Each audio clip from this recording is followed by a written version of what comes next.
If you're in the middle of a kitchen renovation and you're thinking of installing a boiling water tap, then hopefully today's video is for you. I'll be running through what tap I bought, why, how I installed it, and whether it was worth it.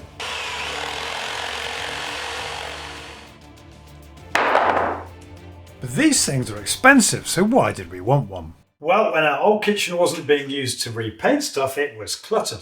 So I was keen to get a boiling water tap to reduce that clutter and to save space. Secondly, DIYte and I were always arguing about how much water to put in the kettle. I only wanted to put in as much as you needed, whereas she tended to fill it right to the brim. That, as far as I was concerned, was expensive and produced a lot of unnecessary moisture into the air. You might have seen my videos on condensation. Also, our big kettle used over 3 kilowatts, which meant that whenever it was on, I was drawing power off the grid rather than using the electricity saved in my batteries from my solar panels, because the inverter has a 3.6 kilowatt limit on it. So I bought this small travel kettle which only uses 600 watts, but it took forever to boil, only made 2 cups, and created a lot of arguments. So all these points were pretty important, and there were a couple of others that we hadn't appreciated. Now, there are a baffling number of boiling water taps on the market. From Quooker and Groher to Franca, Kettle, Incinerator, Reginox, Perrin & Rowe, the list goes on. I've probably pronounced some of those wrong as well. Not to mention some pretty inexpensive options on Screwfix. But I did quite a lot of research on this, and over and over again, people I spoke to came back with the same comment.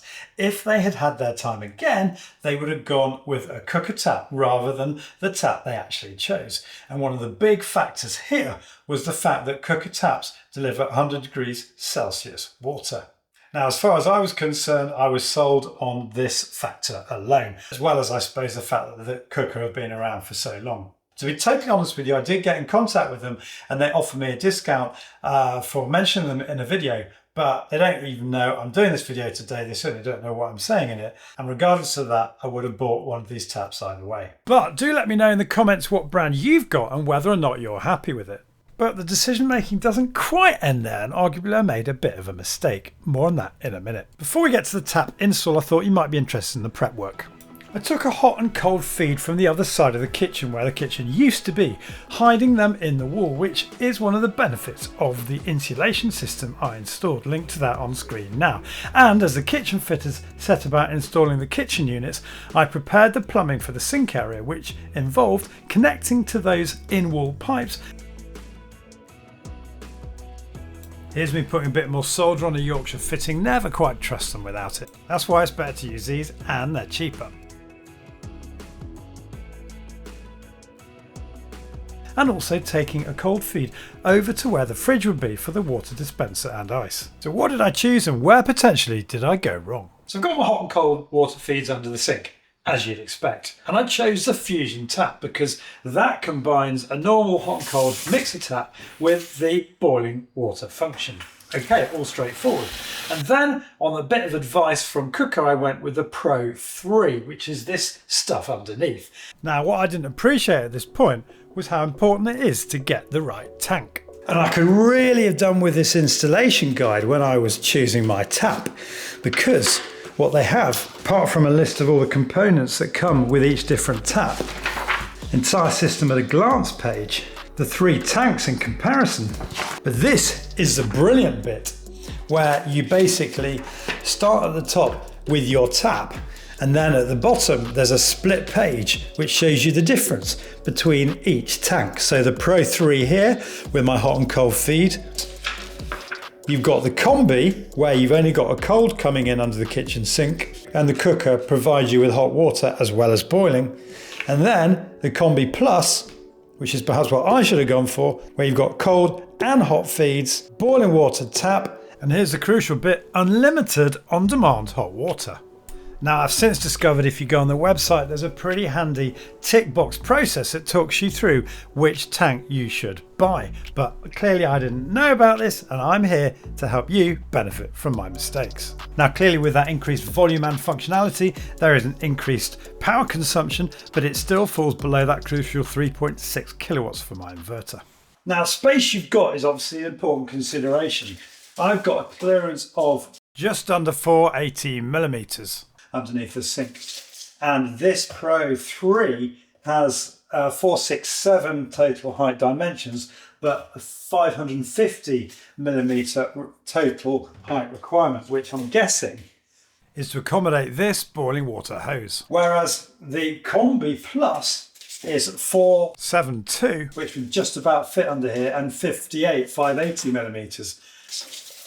I reckon I could probably have fit the Combi Plus underneath this sink. Which is annoying because you do have to wait quite a long time for the hot water to come through the system.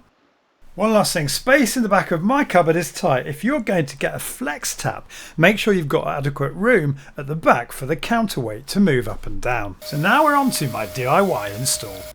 First up, there was drilling the quartz worktop with a 35mm diameter hole. And get your mask on or good extraction here if you're doing it, because there's a lot in the press at the moment about how damaging quartz dust is. You get a tap support fixing nut and fixing plate with the kit, and it's pretty straightforward to fix the tap in position with the aid of a spanner and remove as I needed to do when I realised I hadn't attached the hot and cold water hoses. And nearly a year post install, the base and surrounding quartz is looking as pristine as the day I fitted it. With the kitchen in and the waste pipe to the septic tank connected, there's a link to that video on screen now, it was time to get the tap plumbed in. That brilliant installation booklet, also available online, is pretty self-explanatory, and with the Pro 3 unboxed and the box of supplements, inlet couplings, fibre washers, inlet reducing valve and isolation valve unpacked, it was time to get cracking. Quick dry run to connect the isolation valve to the inlet reducing valve, with the colour-coded fibre washers making everything pretty straightforward. I then recycled a bit of 15mm copper pipe, deburring the inside edge with this great little tool I bought on Amazon. I then connected that pipe into my hot water feed. Working in this tight space was going to be fiddly. Back to the cold feed, and another short length of 15mm copper is connected to that isolation valve you saw a moment ago. Now disconnected from the reducing valve, that's plumbing for you. These are olive-based compression fittings and a little bit of jointing compound. Massive thanks James at Plumber Parts for that recommendation. And if I'd installed my pipework like he's done here, it would have been so much less fiddly. And it's ready for install. This goes into the cold water feed, and those compression joints again need to be tightened. As I just said, this was very fiddly. Not for long though, off they came so I could install some pipe clips. The pipe run seems much more secure with these in place. And off yet again to lengthen the pipe connected to the cold feed to provide space for the hot water inlet coupling below, as you'll see in a minute. The inlet reducing valve goes back on, and do I need the cooker isolation valve given I've got one here already? Maybe not. The kit comes with two hose screens. One's already gone in the inlet reducing valve where the cold water hose was connected, and the second one is fitted to the hot water hose. Pretty straightforward. The kit comes with a couple of couplings also, but I wanted one to connect from the hot water hose into a compression joint for my 15mm copper pipe. So I bought this, I guess you'd call it a compression adapting male coupler. I put a fibre washer in the cooker hose, but unsure whether the coupler would screw tight into the washer, I also put some PTFE tape on the thread just to be sure. And with that put together, I could finally attach the hot water hose to my hot water feed pipe. Nearly there, it was time to unpack the Pro 3 tank. Blue fibre washer on the cold water feed, and on it goes onto the inlet reducing valve, and obviously tightened with a spanner which I haven't shown in the vid. And a red washer goes onto the boiling water hose, that's then fixed to the top of the tank. Not much to do now other than connect up the tap power lead and plug the tank into the mains. My electrician had fitted this waterproof plug socket under the sink. And then all that was left was to follow the startup steps in the installation guide.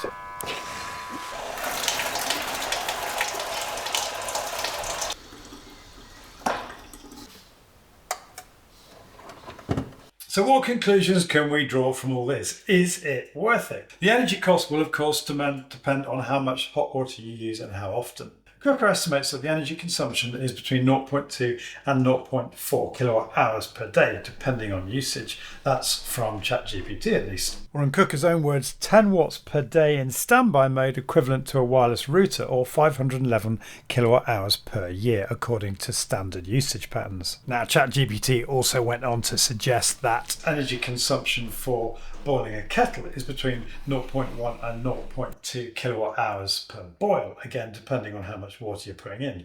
But one of my patrons was suggesting when we were talking about this on Discord this morning that that's a bit punchy, given that His 2800 watt kettle takes 90 seconds to boil 2 mugs of tea at 0.075 kilowatt hours. I think the point is you're going to have one of these for a very long time to pay back the startup cost, which for this tap is £1,600.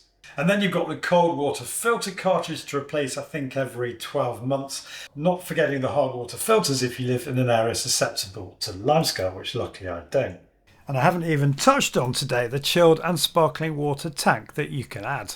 Now there are obviously hot water dispensers if you don't mind a countertop gadget, and these are going to be much cheaper to buy and also economical to run. Now there'll be a lot of people out there probably sharpening their knives today to attack me for installing what is effectively a luxury item, but for us at least in this kitchen, convenience is king, and I can honestly say it's one of the best things that I think we've done. Whether it's making 2 cups of tea early in the morning in a matter of seconds, filling up pans or soaking baked on food residue, we properly love this tap. Now the small capacity of the Pro 3, which is 3 litres as opposed to 7 litres for the Combi and Combi Plus, hasn't been a problem so far. Although the wait for hot water and the waste of all of that water going through the system whilst we wait for the hot water to heat up, we are on a water meter here, leaves me a bit gutted that we didn't do the research to find and choose that Combi Plus. Now, unlimited hot water on demand like this seems to be a brilliant innovation to me that I don't think Quooker are marketing heavily enough. Not to mention for heat pump tank conversions, another good point that came out of Discord this morning. Particularly when the other options are things like a double pipe hot water recirculation pump system, which is obviously going to be expensive to install. Anyway, that's it for me today. I hope you found this video useful. Details of everything I've talked about will as usual be in the description below the video, where also you can find the comments section. It'd be great to hear from you, your experiences with your taps. And also, if you're new to my channel, it would mean so much to me to have you subscribe. You can do that by clicking on the link here. And don't forget to click the bell notification icon so you get notified of all my future uploads. Thanks again for watching, and I'll see you soon.